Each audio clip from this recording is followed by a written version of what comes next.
সরকার সাহেব ক্রমশ রাজনীতি থেকে অপ্রাসঙ্গিক হয়ে উঠছে, ফলে তাকে রাজনৈতিকভাবে মিডিয়ায় টিকে থাকার জন্য এই ধরনের অবাঞ্ছিত মন্তব্য করতেই হবে। মারবো, কাটবো, চাল তুলে দেবো, চামড়া গুটিয়ে দেবো, এই ধরনের শব্দ না বললে তো মিডিয়াতে ভেসে থাকবে না। সেটা বলছে 2021-এ নির্বাচনের পরে যেভাবে বিরোধীদের উপরে আক্রমণ নেমেছিল, আমাদের কর্মী সমর্থকদের উপরে যেভাবে আক্রমণ করেছিল সরকার সাহেবদের নেতৃত্ব হয়েছিল, খোঁজ নিয়ে দেখুন। আমরা প্রতিটা ধরে কিন্তু ন্যাশনাল হিউম্যান রাইটস কমিশনকে চিঠি করেছিলাম। ন্যাশনাল হিউম্যান রাইটস কমিশন ওনাকে নটোরিয়াস ক্রিমিনাল বলেছিল। সেই জায়গা থেকে উনি এখনো বেরিয়ে আসতে পারেনি। আবার তিনি এ ধরনের অবাঞ্ছিত মন্তব্য করছেন। যতই অবাঞ্ছিত মন্তব্য করুক না কেন, আইএসএফ এর কর্মী সমর্থক যারা আছেন তারা তাদের জায়গাতে আছেন। সামনে 2026 ইলেকশন আসছে। সারা রাজ্যে যেভাবে আইএসএফ গণতন্ত্রকে রক্ষার লড়াই দিচ্ছে, ভোটের সমাজও গণতন্ত্রকে রক্ষার লড়াই যাবে। বেলডাঙ্গায় বাবরি মসজিদ স্থাপন হবে 2025 সালের 6 ডিসেম্বর তার ভিত্তিপ্রস্তর হবে। করবেন হুমায়ুন কবির, কারণ তার বয়স হচ্ছে, তাই একটু ধর্মে মন দিচ্ছে। এবং হুমায়ুন কবির আরেকটা কথা বলছেন, নিজের জমি বিক্রি করে 1 কোটি টাকা খরচ করে এই মসজিদের জন্য 2 বিঘা জমি তিনি কিনবেন। এবং নিজে 1 কোটি টাকার প্রজেক্ট করবে কি 10 কোটি টাকার প্রজেক্ট করবে, তার এটা একান্ত ব্যক্তিগত ব্যাপার।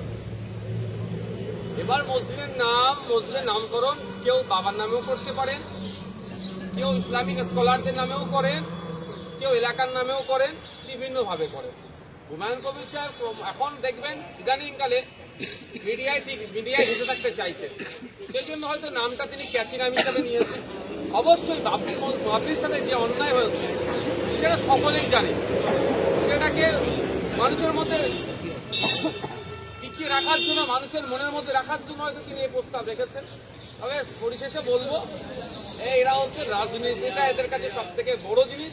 এরা রাজনৈতিক ফায়দা নেওয়ার জন্য হয়তো মসজিদ তৈরি করবে, বা মোদীজি যেরকম বা বিজেপি যেরকম রাম মন্দির তৈরি করেছে।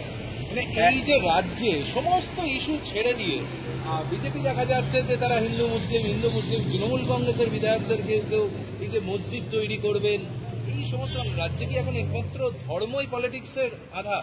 দেখুন, সেটা তো একটা চেষ্টা চলছে। এটা ব্যাপারটা হচ্ছে, আজকে হুমায়ুন কবির বলেছেন বলে হয়তো এত চর্চা হচ্ছে। আপনি দেখুন না, আমাদের পশ্চিমবাংলাতে দীঘাতে মন্ত্রী ফিরহাদ হাকিম সাহেবের নেতৃত্বে মুখ্যমন্ত্রীর নিজে নাকি তিনি ওখানে প্ল্যানিং করেছেন একটা মন্দির তৈরি হতে। সেখানে কোনো কথা নেই, কোনো আলোচনা নেই। হুমায়ুন কবির সাহেব এটা বলেই আর আলোচনা চর্চা এই জন্যই হচ্ছেন যে উনি জানেন যে আমি চর্চায় থাকবো, এটা নিয়ে চর্চা হবে, ওনাকে নিয়ে আলোচনা হবে, ফলে এটা করছে। ব্যাপারটা হচ্ছে, এটা সরাসরি আমার মনে হয় তৃণমূল দলের যারা সর্বোচ্চ লিডার যারা আছেন তাদেরকে প্রশ্নটা করা দরকার, এটাকে আপনারা কিভাবে দেখছেন। এত প্রশ্ন করুন না তাদেরকে। আমাকে যদি ব্যক্তিগত প্রশ্ন করেন, আমি বলবো এটা রাজনীতির জন্য হচ্ছে। ঠিক যেভাবে বাবরিকে শহীদ করে রাম মন্দির তৈরির পেছনে বিজেপির রাজনীতি ছিল, ঠিক একইভাবে বেলডাঙ্গাতে বাবরি মসজিদ তৈরির পেছনেও রাজনীতি আছে। রাজ্যের মুখ্যমন্ত্রী মমতা বন্দ্যোপাধ্যায় আজকে সমস্ত রাজনৈতিক দলের কাছে আবেদন করেছেন, বাংলাদেশ ইস্যুতে এমন কোনো মন্তব্য করবেন না যাতে দুই দেশের যারা মানুষ আছেন তাদের মধ্যে কোনো রকম দাঙ্গা বা ধার্মিক বিদ্বেষ তৈরি হয়। কি বলবেন? দেখুন, এটা তো শুরু থেকেই আমরা বলে আসছি, কিন্তু দুর্ভাগ্যের বিষয় তিনি বলে শুধুমাত্র তার দায়িত্ব থেকে খালাস হয়ে গেলেন এটা নয়। ইতিমধ্যে যারা বাংলাদেশের সংখ্যালঘু হিন্দুদের উপর অত্যাচারকে কেন্দ্র করে পশ্চিমবাংলাতে উত্তপ্ত করার চেষ্টা করছে, তাদের বিরুদ্ধে মমতা ব্যানার্জির প্রশাসন বা মমতা ব্যানার্জি কি অ্যাকশন নিয়েছে সেটাও তো আমরা জানতে ইচ্ছে করছে। তিনি বলে দিলেন কেউ সাম্প্রদায়িক সম্প্রীতি বিঘ্ন করবেন না বলে তিনি খালাস হলে হয় না। আমরা দেখতে চাই যারা বিতর্কিত মন্তব্য করছে তাদের বিরুদ্ধে কি ব্যবস্থা গ্রহণ করছে। এই দুর্ভাগ্যের বিষয় দেখবেন, তাদের বিরুদ্ধে কোনো ব্যবস্থা গ্রহণ করছে না। যে শুভেন্দু অধিকারী মহাশয় বিভিন্ন মন্তব্য করছে, তাকে রাজ্য পুলিশের এসকর্ট দিয়ে এলাকায় পৌঁছে দিচ্ছে। যে শুভেন্দু অধিকারী মহাশয় পেট্রোপোলে গিয়ে বলছে এই করবো সেই করবো, হ্যান করবো ত্যান করবো, আনাজ বন্ধ করে দেবো, সব করবো, ওখানে গিয়ে পৌঁছাচ্ছে কিভাবে? রাজ্য পুলিশ তাকে এসকর্ট দিচ্ছে, তাকে রাস্তা ফাঁকা করে পৌঁছে দিচ্ছে। এটা এসকর্ট দিচ্ছে কেন? এই প্রশ্ন থেকে যাচ্ছে। আজকে মুখ্যমন্ত্রী বললেন যে যারা ওখানে নিপীড়িত হচ্ছেন তারা অনেকে সীমান্ত এলাকায় আসছে।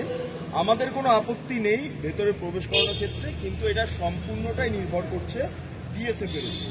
মুখ্যমন্ত্রীর এই যে বক্তব্য, এবং আজকে খুব কাকতালীয়ভাবে দেখা গিয়েছে একজন বরিশাল থেকে পালিয়ে এসছেন, তিনি মেডিকেলের নাম করে তিনি বৈধ কাগজ নিয়ে এসছেন, এসে তারপর শুভেন্দু অধিকারীর সঙ্গে আজকে বিধানসভার বাইরে দেখা করলেন এবং শুভেন্দুবাবু বললেন তার বিভিন্ন ব্যবস্থা করে দেওয়া হবে, কিন্তু নাগরিকত্ব বা এই সমস্ত ইস্যু সমস্তটাই কেন্দ্রীয় সরকার দেখবে।